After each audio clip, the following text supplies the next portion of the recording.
Warga yang didominasi emak-emak di Desa Tritrunggal Jaya, Kecamatan Banjarmargo, Tulang Bawang, Minggu siang memprotes jalan rusak yang belum kunjung diperbaiki. Protes warga tersebut diluapkan dengan cara melakukan teatrikal, menyerok dan memancing ikan di jalan berlubang dan tergenangi air. Menurut warga, jalan sepanjang 5 km di desa mereka rusak sudah sejak lama.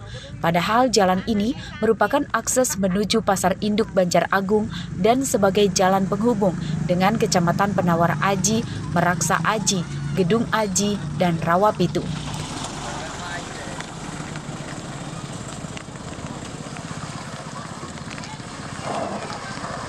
Jalan rusak ini menjadi kumuh dan becek saat musim hujan.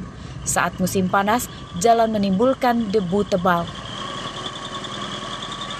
Ini udah puluhan tahun Om rusak, banyak orang jatuh di sini, kecelakaan sampai ada juga sampai yang mati Om itu pernah malam-malam karena itu ada yang kondangan nyungsep, dua orang berduaan nyungsep nggak jadi kondangan. Apa harapannya Mbak? Harapannya ya semoga cepat dibenahi karena sudah diperbaiki, diproses lah secepatnya. Ada udah puluhan tahun pokoknya, kasihan rakyat sini. Kasihan Om, aku aja kalau antar ngaji sampai kalau hujan banjir. Warga meminta kepada pemerintah Kabupaten Tulang Bawang dan pemerintah Provinsi Lampung agar segera memperbaiki jalan. Selain membuat perjalanan lebih lambat, jalan rusak juga memicu rawan kriminalitas. Mustaqim melaporkan dari Tulang Bawang.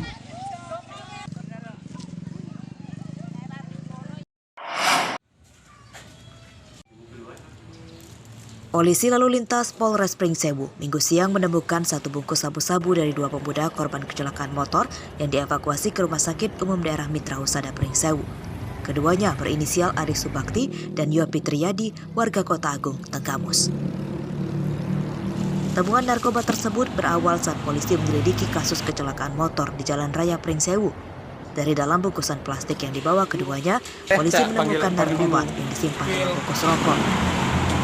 Penyidikan terkait temuan narkoba belum bisa dilakukan polisi sebab salah satunya belum siuman akibat mengalami luka berat di bagian kepala. Pemuda berinisial MO rencananya akan menjalani operasi pada hari ini. Kalau untuk saat ini pasien sedang kita pantau, sedang kita observasi karena untuk kesadarannya sendiri pasien belum sadar penuh. Kemudian memang untuk kondisi cederanya lumayan, ada patah tulang untuk 2 pasien dan memang lagi dipantau dulu. Kalau memang kesadaran baik akan dilakukan untuk tindakan rencana operasi hari Senin. Seperti itu alami luka apa aja dan di bagian apa aja?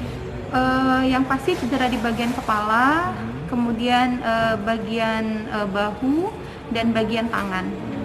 Seperti itu. Kasus temuan narkoba dari korban kecelakaan ini kemudian dilimpahkan ke Satuan Narkoba Polres Pringsewu. Jika terbukti, kedua pemuda ini terancam masuk penjara usai menjalani perawatan di rumah sakit. Andri Kurniawan melaporkan dari Pringsewu. Sejumlah barang bukti hasil sitaan yang sudah berkekuatan hukum tetap atau inkrah dimusnahkan pihak Kejaksaan Negeri Tenggamus. Adapun berbagai barang bukti itu terdiri dari narkoba, senjata tajam, hingga kayu ilegal dari hasil pembalakan liar. Barang bukti narkoba jenis sabu-sabu sebanyak 74 gram lebih dan 182 gram lebih ekstasi dimusnahkan dengan cara diblender dan dibuang ke saluran WC. Lalu 2 batang ganja kering dan alat hisap sabu-sabu, serta timbangan digital dibakar, serta 2 senjata tajam dan 2 kubik kayu jenis snorkeling dipotong-potong. Seluruh barang bukti merupakan hasil sitaan dari 89 perkara yang terdiri dari 84 kasus narkoba dan sisanya kasus pembalakan liar, pencurian dengan kekerasan, dan kasus lainnya.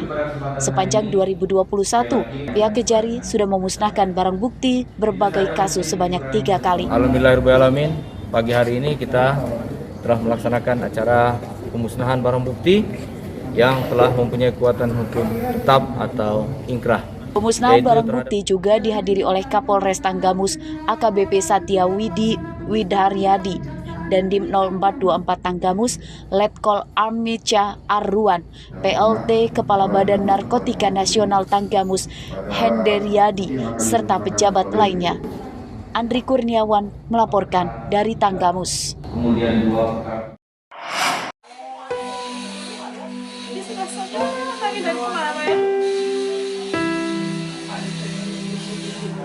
Air mata sang ibu tidak terbendung saat putrinya bernama Dini Andini mengeluhkan sakit panas di punggungnya.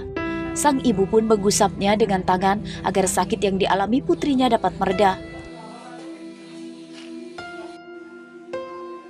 Kondisi kesehatan Dini Andini sejak sekitar setahun belakangan kian memburuk karena mengidap sakit langka, yakni penyakit skoliosis atau pembengkakan tulang belakang. Dokter rumah sakit tempatnya berobat menyarankan agar remaja putri berusia 12 tahun ini dirujuk ke Rumah Sakit Fatmawati, Jakarta, sebab keterbatasan alat medis di Lampung. Akibat keterbatasan biaya, orang tua Andini mengaku tak mampu mengobatkan putrinya ke Jakarta. Meski bisa mengancam kelumpuhan, Dini Andini kini hanya rawat di rumah di Desa Haluan, Kecamatan Kerui Selatan, Kabupaten Pesisir Barat. Ngerasa orang nggak mampu, tapi kepengen anakku sembuh seperti anak-anak yang lain, karena lebih berisiko kalau dia ada operasi. Dokter juga menyaranin dalam bulan Desember harus tembus ke Fatma.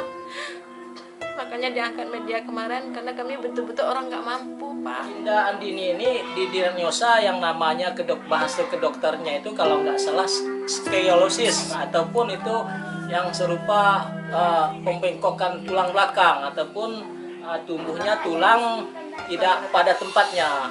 Maka hasil dari rumah sakit itu juga pihak dokter menganjurkan Adinda ini untuk berobat di Rumah Sakit Fatmawati yang ada di Jakarta. Orang tua Dini Andini berharap ada dermawan atau pemerintah yang membantu biaya pengobatan hingga sembuh. Rosandi melaporkan dari Pesisir Barat.